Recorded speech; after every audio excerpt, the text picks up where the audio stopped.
नमस्कार। बहुत स्वागत है आप सभी दर्शकों का मिथुन राशि के इस विशेष वीडियो में। जाते जाते क्या देकर जाएगा 2025। जी हाँ, किसी तरह तमाम कष्टों को झेलते हुए और मन में ये कामना लिए हुए कि कब 2025 समाप्त होगा, आखिरकार 2025 का अंत आ ही गया। 2025 मंगल का वर्ष था और शुरू के आधे वर्ष 2 जून 2025 तक तो मंगल नीच की राशि में थे। अब मंगल जैसा ग्रह जो युद्ध और विध्वंस का कारक ग्रह माना गया है, जब अपनी नीच की राशि में गोचर करता है तो कष्टों की सीमा नहीं रहती। 2025 एक ऐसा वर्ष रहा है जिसे आप जीवन में शायद ही कभी भूल पाएंगे। जितना कष्ट 2025 में मंगल ने दिया, उतना तो शनि की 7.5 या ढैया में भी नहीं मिलता, क्योंकि मंगल एक एग्रेसिव प्लेनेट हैं, गति के कारक हैं और बहुत जल्द अपना फल प्रदान कर देते हैं, चाहे अच्छा हो या ख़राब। 2025 में लगातार अप डाउन की स्थिति बनी रही। वैश्विक स्तर पर लगातार युद्ध का माहौल बनने के कारण आर्थिक स्थिति खराब हुई। बहुत से लोग जो लंबे समय से किसी जगह जॉब कर रहे थे, अचानक से नौकरी चली गई, और जिन लोगों की नौकरी चली गई, लाख प्रयास करने पर भी नौकरी नहीं मिली। व्यापार व्यवसाय में भी लगातार मंदी की स्थिति बनी, नौकरियां चली गईं, आर्थिक संकट आया, और सबसे बड़ी बात यह है कि इन समस्याओं से राहत पाने का कोई मार्ग भी नहीं दिखाई पड़ा। कोई भी ग्रह हो या कोई भी वर्ष हो, जाते जाते कुछ न कुछ अच्छा फल दे करके ही जाता है। तो आइए समझते हैं कि 2025 जाते जाते मिथुन राशि के जातकों को किस तरह की राहत दे करके जाएगा। ये विश्लेषण आपकी चंद्र राशि के आधार पर किया जा रहा है। तो ये है मिथुन राशि के जातकों की कुंडली। मिथुन राशि के स्वामी हैं युवराज बुध, और मंगल बुध में नैसर्गिक शत्रुता है। मंगल मिथुन राशि के लिए प्रबल मारक ग्रह बनते हैं। केवल 2 ही ऐसी राशियां हैं, मिथुन और कन्या, जिनके जीवन में ना तो शनि की 7.5 गतिमान थी, ना शनि की ढैया गतिमान थी। इसके बावजूद मारक मंगल के कारण 7.5 और ढैया से भी ज़्यादा कष्ट झेलना पड़ा मिथुन राशि के जातकों को 2025 में। देखिए, 20 अक्टूबर 2024 से और 2 जून 25, इस टाइम पीरियड में तो मंगल बीच बीच में नीच की राशि में अपने कर्क राशि में गोचर कर रहे थे, और जब कोई ग्रह नीच की राशि में गोचर करे और वह भी मारक ग्रह गोचर करे नीच की राशि में, तो फिर कष्टों की कोई सीमा नहीं रहती। हालांकि अब 2025 समाप्त होने वाला है, तो पहले ये समझते हैं कि 2025 का ग्रह गोचर क्या है दिसंबर का। फिर बात करेंगे कि दिसंबर माह आपको जाते जाते क्या दे करके जाएगा। देखिए, 5 दिसंबर को तो आपके लग्न में देवगुरु बृहस्पति आ चुके हैं, केतु तीसरे भाव में है, सूर्य बुध शुक्र ये छठे भाव में है। 16 दिसंबर को सूर्य आ जाएंगे सप्तम में, शुक्र भी सप्तम में आ जाएंगे 20 दिसंबर को, और मंगल 7 दिसंबर से ही सप्तम में आ चुके हैं। राहु एकादश और नवम में है, और शनि दशम भाव में गोचर कर रहे हैं। तो ये तो हैं ग्रह स्थितियाँ। अब आइए समझते हैं कि इसके आधार पर आपको किस तरह का फल 2026 में मिलने जा रहा है, 2025 दिसंबर में मिलने जा रहा है। देखिए, दिसंबर का महीना जो है, इसमें आपकी इनकम के बारे में बात करें तो बहुत बड़ा गेन तो आपको नहीं होने जा रहा है, लेकिन छोटी छोटी इस आपको गेन्स होते रहेंगे। चूँकि मंगल लाभ के स्वामी होकर के 7 दिसंबर से सप्तम में गोचर कर रहे हैं, केंद्र के भाव में गोचर कर रहे हैं और 16 दिसंबर को यहाँ सूर्य भी आ जाएंगे। तो सूर्य और मंगल दोनों का प्रभाव जब आपके जीवन पर पड़ेगा तो अचानक से कोई पुरानी पेमेंट आपको मिल सकती है, बिजनेस में कोई रुका हुआ पैसा आपको मिल सकता है, और या फिर कोई बिजनेस डील जो काफ़ी लंबे समय से आप प्रयास कर रहे थे, फाइनल नहीं हो पा रही थी, कोई बिजनेस डील फाइनल हो सकती है। 20 दिसंबर को जब सप्तम में शुक्र आ जाएंगे तो गुरु शुक्र का दृष्टि संबंध बनेगा और शुक्र 12वें भाव के स्वामी हैं, पंचम के भी स्वामी हैं। तो विदेशों से आपको धन लाभ होने का योग बन रहा है और शुक्र आपके रिलेशंस को मजबूत करेंगे। अगर आप लव रिलेशन में हैं तो 20 दिसंबर को जब शुक्र केंद्र के भाव में आएंगे और आपके लग्न पर दृष्टि डालेंगे तो आपके रिलेशंस में एक मजबूती आएगी। और अगर आप विवाह के इच्छुक हैं तो विवाह का बहुत अच्छा योग आपके लिए बन रहा है, क्योंकि 5 दिसंबर से गुरु आपके लग्न में रहेंगे, सप्तम भाव को देखेंगे और लगातार 2 जून तक गुरु लग्न में ही रहेंगे। तो मिथुन राशि के वो जातक जो विवाह के इच्छुक हैं उनके लिए आने वाले 6 महीने विवाह के दृष्टिकोण से बहुत अच्छे रहेंगे। जो लोग विवाहित हैं उन्हें थोड़ा सावधान रहना होगा। सूर्य और मंगल दोनों सप्तम भाव में हैं। सप्तम भाव आपके जीवन साथी का होता है। यहाँ पर मंगल आपके लिए मारक ग्रह बनते हैं, तो जीवन साथी के स्वास्थ्य को लेकर के विशेष सावधानी आपको रखनी होगी। और दूसरी बात, सूर्य हैं, सूर्य ईगो और अहंकार को बढ़ा देते हैं, तो अपने क्रोध पर, अहंकार पर, ईगो पर आप थोड़ा कंट्रोल रखिएगा, अन्यथा बिजनेस में भी आपके लिए समस्या हो सकती है। बिजनेस पार्टनर के साथ रिलेशंस आपको ख़राब हो सकते हैं। आपकी कुंडली में सूर्य, शुक्र और मंगल 3 प्लेनेट सप्तम भाव में गोचर करेंगे दिसंबर के महीने में।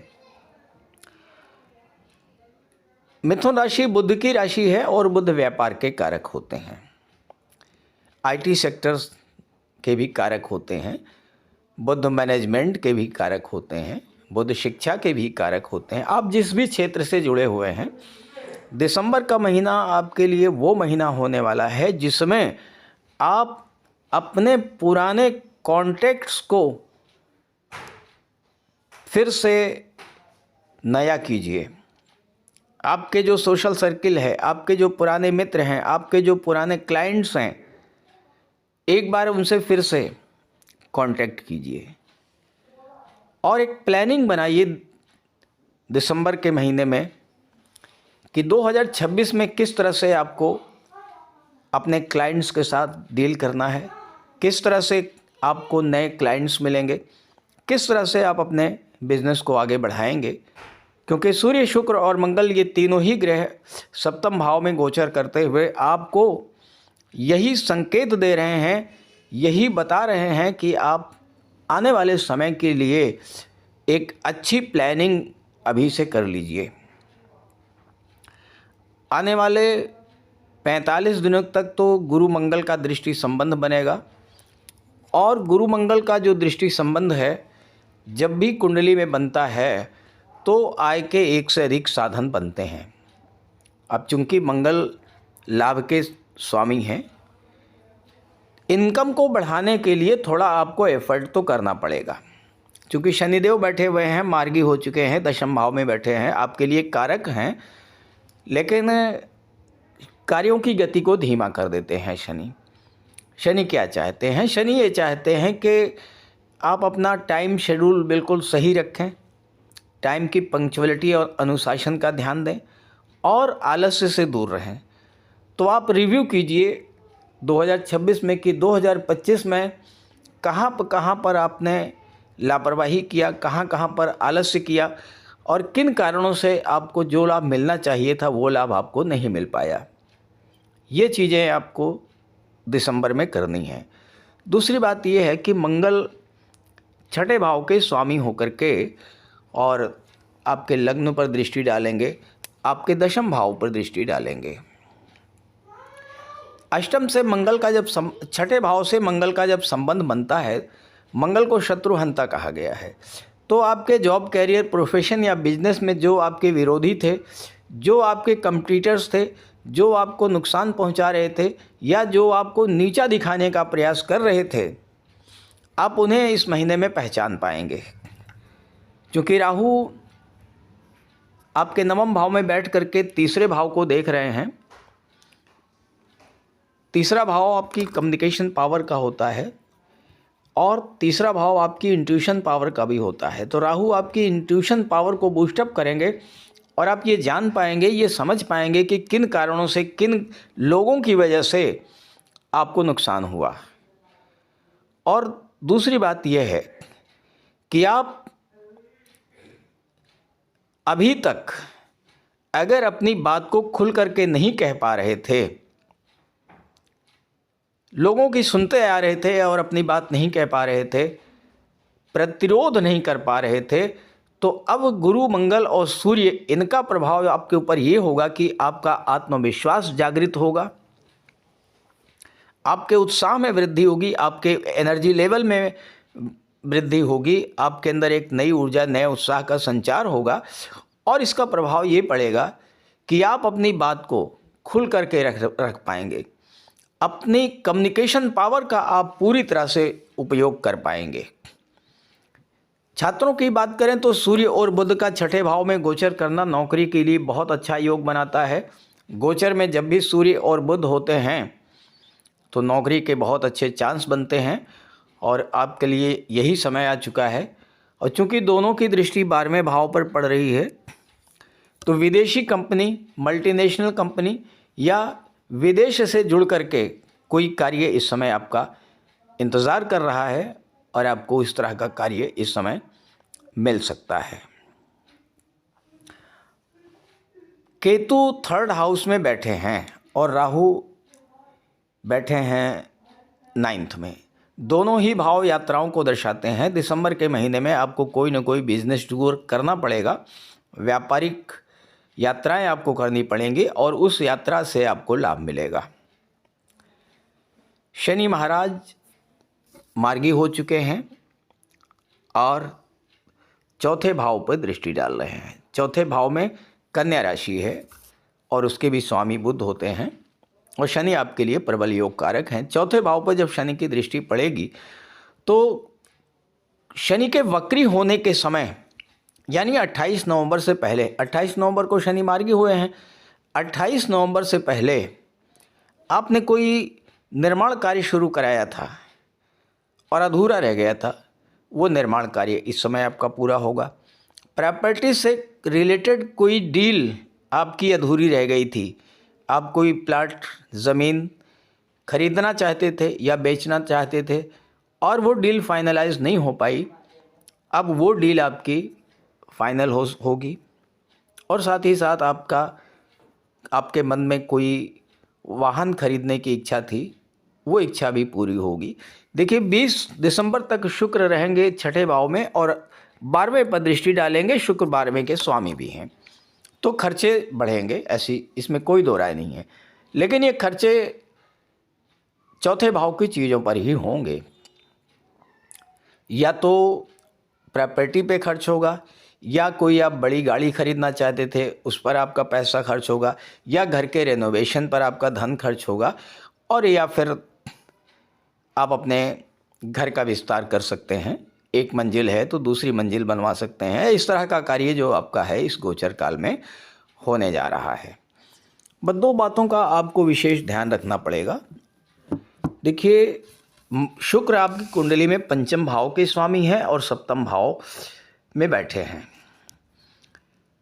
मैंने कई बार पिछले वीडियोज़ में बताया भी है कि शुक्र और मंगल की युति जब बनती है तो ये मेल फीमेल के बीच के आकर्षण को कई गुना बढ़ा देती है। अब मंगल 11वें भाव के स्वामी हैं। 11वां भाव आपका सोशल नेटवर्क, आपके फ्रेंड्स को दर्शाता है। शुक्र पंचम के स्वामी है। 5वां भाव आपके लव रिलेशंस को दर्शाता है। दोनों ग्रह 7वें में बैठे हैं। अब यहाँ पर आपको इस बात को लेकर के विशेष सावधान रहना है। अगर आप विवाहित हैं तो किसी रिलेशन की वजह से आपके दाम्पत्य जीवन में समस्या ना उत्पन्न हो, इस बात को लेकर के आप विशेष सावधान रहिएगा। बजरंगबली की आराधना करते रहिएगा, माता लक्ष्मी की आराधना करते रहिएगा। हो सके तो शुक्रवार का व्रत रख लीजिएगा 20 दिसंबर के बाद। भले ही आपको 20-25 दिन तक का ही व्रत रखना पड़े, लेकिन थोड़ा सा सावधानी अपेक्षित है, क्योंकि छोटी सी एक चूक की वजह से, छोटी सी एक गलती की वजह से कोई बड़ी समस्या बन जाए, वो अच्छी बात नहीं है। और एक बात और, राहु की दृष्टि आपके लग्न पर पड़ रही है। राहु होते हैं सीक्रेसी के कारक। नोट कर लीजिएगा, बहुत महत्वपूर्ण बात आपके बता रहा हूँ कि आप अपने से रिलेटेड कोई भी सीक्रेट अपने किसी भी फ्रेंड को, किसी भी रिश्तेदार को, किसी भी जानने वाले को, इवन अपने घर के सदस्यों को भी डिस्क्लोज मत कीजिएगा। खास करके आपके पास कितना पैसा है, कितनी प्रॉपर्टी है, कितना बैंक बैलेंस है, कितना आपका निवेश है, आपके मन में क्या फ्यूचर प्लानिंग है, आप अपने बिजनेस को किस तरह से बढ़ाना चाहते हैं, अपनी नौकरी को किस तरह से आगे ले जाना चाहते हैं, किसी भी तरह की कोई प्लानिंग डिस्क्लोज मत कीजिएगा। और अगर आप विवाह के इच्छुक हैं और कोई रिश्ता आता है, अच्छा आपका रिश्ता फाइनल हो जाता है, तो ध्यान रखिएगा जब तक विवाह आपका फाइनल ना हो जाए, विवाह जब तक हो ना जाए, इस चीज़ को भी डिस्क्लोज मत कीजिएगा, इसे भी गोपनीय रखिएगा। हाँ, डेट जब फाइनल हो जाए, सब कुछ हो जाए, फिर तो आप इनवाइट करना ही है लोगों को, वो अलग चीज़ हो गई। बट उसके पहले जब तक 110% फाइनल ना हो जाए, तब तक सीक्रेसी मेंटेन रखिएगा। कुल मिलाकर के दिसंबर का महीना आपके लिए आने वाले वर्ष 2026 की एक बुनियाद रखने वाला है, एक आधारशिला बनने जा रही है। जो बातें मैंने बताई हैं उसका ध्यान रखिएगा। समय आपका अच्छा आने वाला है और दिसंबर भी जाते जाते आपको बहुत अच्छा फल दे करके जाएगा। तो ये वीडियो, ये जानकारी अपने साथियों और मित्रों को ज़रूर शेयर कीजिएगा। नमस्कार। साथ ही साथ अगर आप अपनी कुंडली का विश्लेषण कराना चाहते हैं, इसी वीडियो के डिस्क्रिप्शन बॉक्स में मैंने अपना व्हाट्सएप नंबर दे दिया है, वहाँ पर आप अपनी समस्या भेज सकते हैं और मैं उसका ज्योतिषी समाधान प्रस्तुत करने का पूरा प्रयास करूँगा। नमस्कार।